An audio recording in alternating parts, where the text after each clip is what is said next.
afternoon. E429-2024, Honorable Gov.Mwangaza must be the Speaker of the Senate of Kenya. Senior Mr. Elisha Ongoya, who is appearing virtually.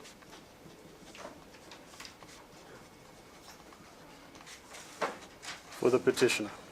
For the petitioner, I have also Collins Mwenda, present in court. I have Edgar Busiega, present in court. Brida Kemathi, appearing virtually. Robert Mutembei, appearing virtually. Yes. And my learned friend, Mr. Munene, alongside Mercy Tangent, who should be joining us virtually. Yes. When she's ready, we appear for the respondent.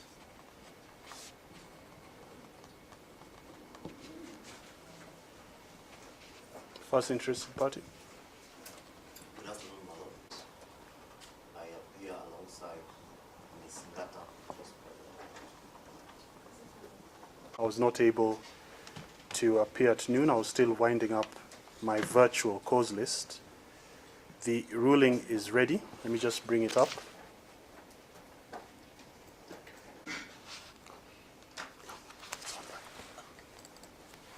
Application dated 21st August 2024 and the respondent's notice of motion application dated 3rd September 2024. It's a 31-page ruling, so I will not read all of it. I set out the background to the matters from paragraph 1 till paragraph 12.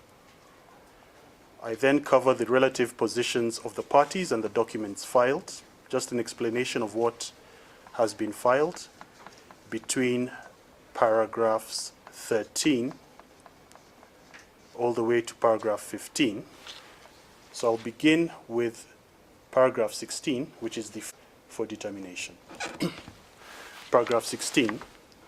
The parties are in agreement on the issues for determination in this ruling, and they have largely cited the same authorities or authorities articulating the same or similar points of law in support of their relative positions and in opposition of the positions being taken by the parties on the opposite side of the matter. From the applications, the affidavits, and the written submissions, it emerges that the issues for determination are as follows. A. Whether the petitioner has demonstrated a prima facie case with a likelihood of success. B. Whether the respondent has approached the court with clean hands. C. Whether the petition would be rendered nugatory if the conservatory orders sought were denied and were not extended to cover the hearing and determination of the petition. D. Whether the respective applicants would suffer an irreversible and irreparable prejudice if their respective application did not succeed. E. Where does the public interest lie? And F. Costs. So at paragraph 18, I begin the analysis. On the first issue for determination, whether the petition discloses a prima facie case, the applicable legal standard for considering whether a prima facie case has been established in a constitutional petition is whether or not the petition in question raises arguable or triable issues of a nature that calls for a response or rebuttal from the party or parties on the opposite side of the dispute, and which arguable or triable issues have a likelihood of success. Put another way, the arguable or triable issues raised in the petition must be of a nature that, if the party or parties on the opposite side of the dispute failed to respond and rebut the position advanced in the petition in question would have a likelihood of succeeding. I must make clear from the outset that in determining the question of prima facie case at the interlocutory stage, the court must ensure that it does not delve into the relative merits or demerits of the contested legal and factual positions at issue in the petition. The role of the judge is to weigh those contested legal and factual positions to determine if, on the face of it, the petition raises issues that should be canvassed at full hearing of the petition, rather than being dismissed at the preliminary stages. and the petition has a likelihood of success if the matter were to proceed to finality. It is clear that the petition herein raises arguable and triable issues that require hearing and determination post the interlocutory stage. This is not to say that those arguable and triable issues, such as questions of fair hearing, public participation, sub judice, and others, shall necessarily succeed. But they are most certainly of a nature and weight that make them fit and proper for full hearing and determination. This is not to say that the court has, at this stage, formed an opinion on the counter-arguments by the respondent, and to a lesser extent by the third interested party.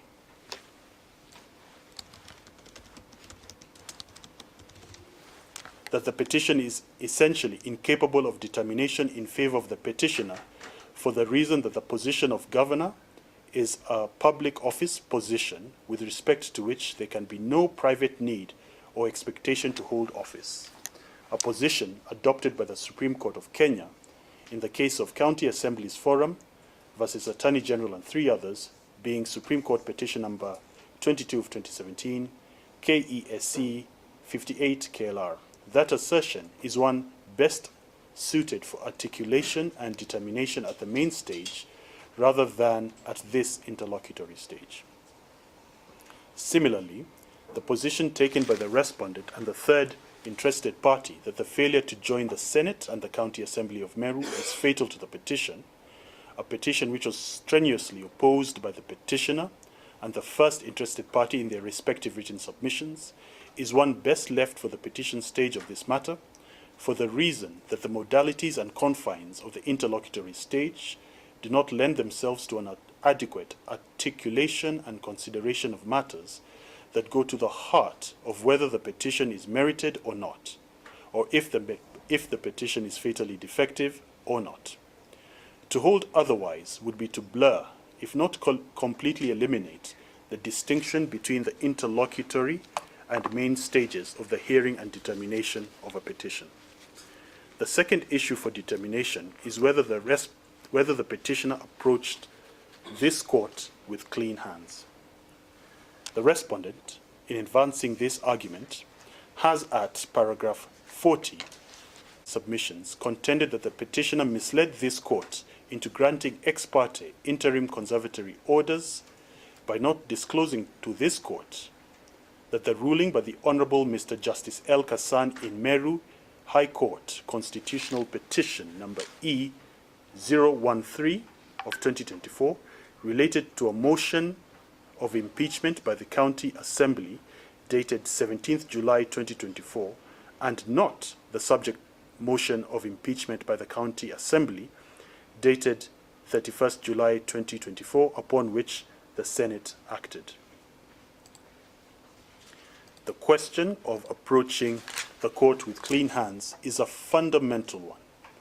The issuance of interim conservatory orders ex parte is at the discretion of the court, and should it be subsequently shown to the court that the interim conservatory orders issued by the court ex parte were obtained by the applicant through willful misrepresentation, non-disclosure of material facts, or any other similar conduct, then those orders would be at peril of being discharged, set aside, or vacated, with the further consequence that the applicant would also likely not be in a position to obtain those orders at the conclusion of the hearing and determination of the application that was tainted by the applicant's initial bad faith and conduct.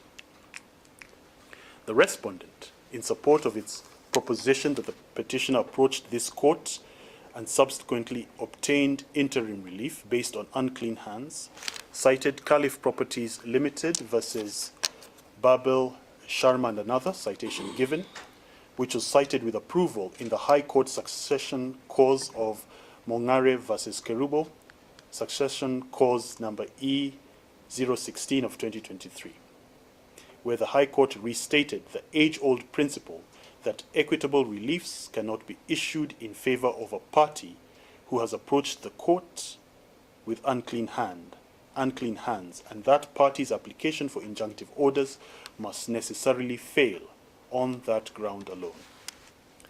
The petitioner indeed relied extensively in her depositions on what she saw as the sub judice conduct of both the County Assembly of Meru as well as the Senate with respect to the ruling and orders of the Honorable Mr. Justice L. Kassan.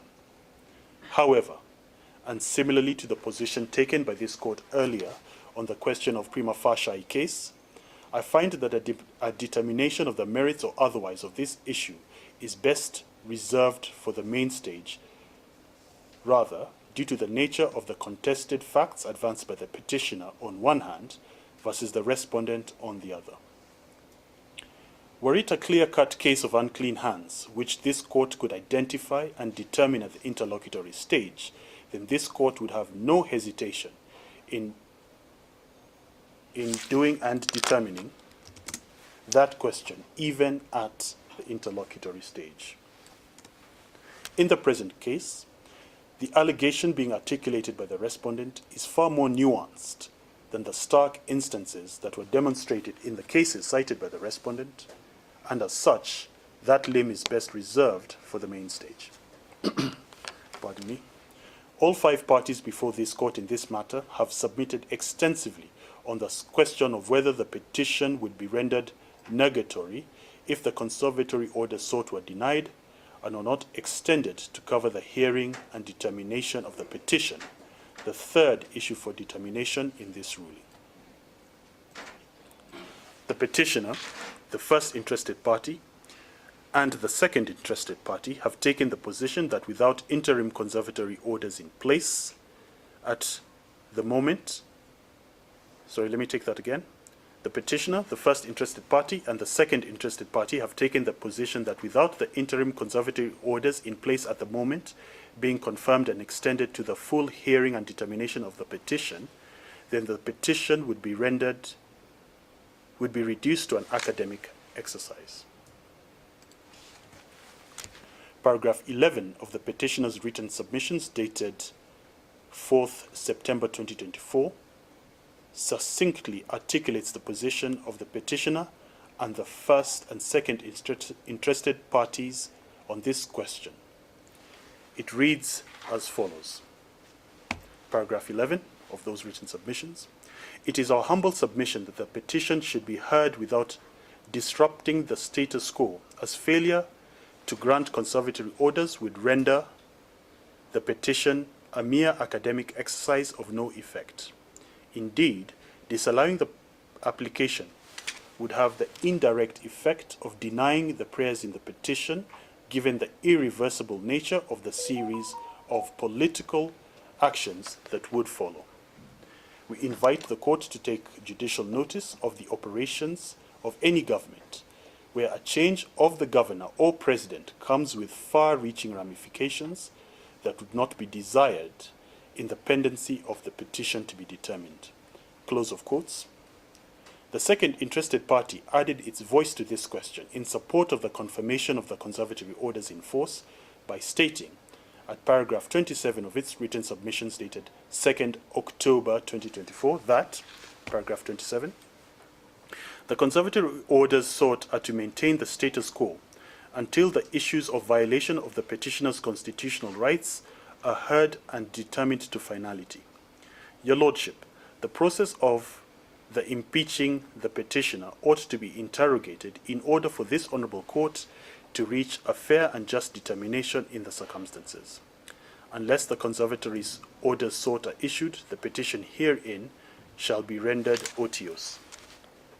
Unsurprisingly, the respondent and the third interested party are of a diametrically opposite view, but for different reasons.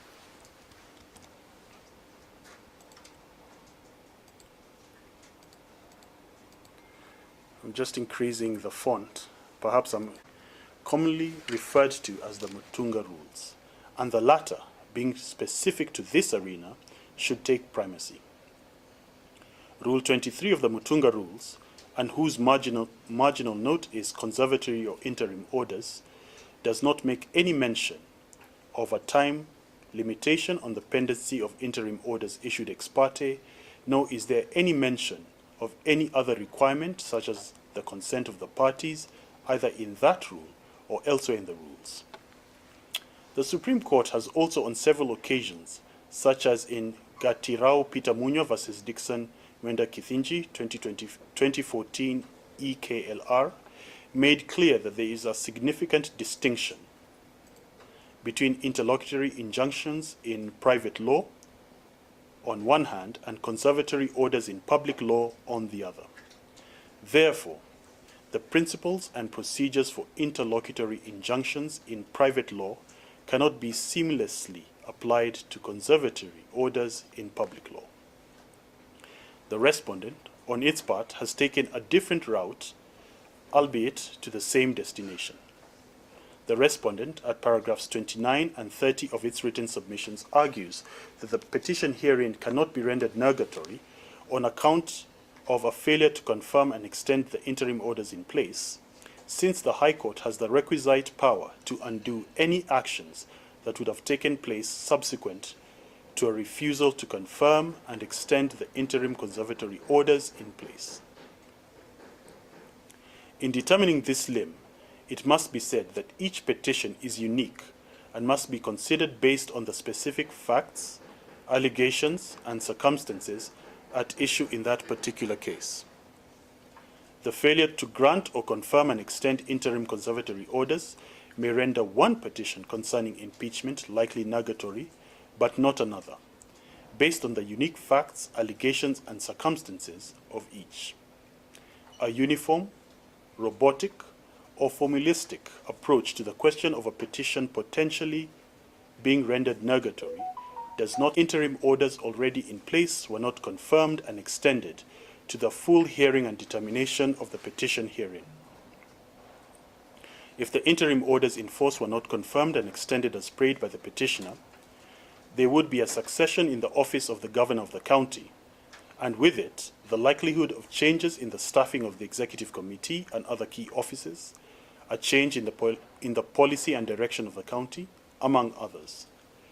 Those changes would not be easy to undo, would not be as easy to undo as the respondent has suggested, even for the High Court, and arguably, they may even be beyond the capability of this court to realistically and meaningfully undo.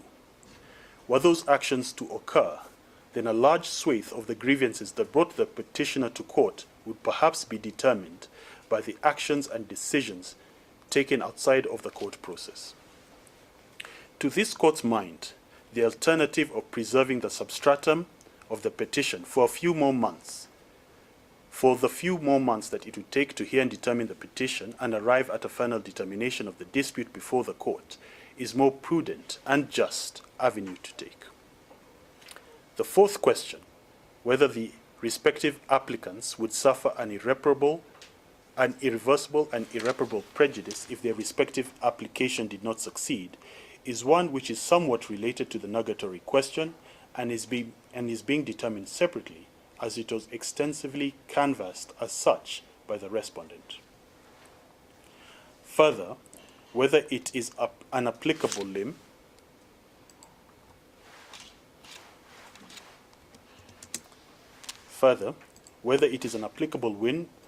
limb within the grant of conservatory orders is not necessarily the question, since the respondent has submitted on this point extensively. It is clear to my mind that the respondent and also the Senate have no real or significant prejudice that they would suffer if the interim orders were confirmed and extended, pending the hearing and determination of the petition. The petitioner, on the other hand, would stand to suffer potentially irreversible and irreparable harm and prejudice if the orders sought were not granted, confirmed, and extended. During the highlighting of written submissions in this matter, counsel for the respondent and counsel for the third interested party both submitted at length that any prejudice that would potentially be suffered by the petitioner could be adequately compensated by way of money damages. However, while that would apply to lost remuneration, money damages cannot compensate for other harm and prejudice that would potentially arise from being removed from office and thereafter being reinstated if the petition were to succeed. Once more, I take the position that it would be more prudent and just to avoid the question of potentially irreversible and irreparable harm and prejudice by confirming and extending the interim orders in force for the few more months that it would take the High Court, as the first court seized with the questions raised in the petition, and thus the trial court, to hear and determine the dispute herein substantively. The next issue for determination is where does the public interest lie? The respondent, pending the hearing and determination of the petition, made a resolution. The court must exercise restraint and limit its intervention in the impeachment to hearing the merits of the petition. I further find that issuing conservatory orders to stay the Senate's decision will be akin to directing or interfering with another organ/arm of government in the exercise of its mandate. Close quotes. Article 165, Clause 6 and Clause 7 set out the supervisory jurisdiction of the High Court in the following terms. I quote Article 165, Clause 6 and 7 as follows. Clause 6, the High Court has supervisory jurisdiction over the subordinate courts and over any person, body, or authority exercising a judicial or quasi-judicial function, but not over a superior court. Clause 7, for the purposes of Clause 6, the High Court may call for the record of any proceedings before any subordinate court or person, body, or authority referred to in Clause 6, and may make any order or give any direction it considers appropriate to ensure the fair administration of justice. Close quotes, emphasis is mine.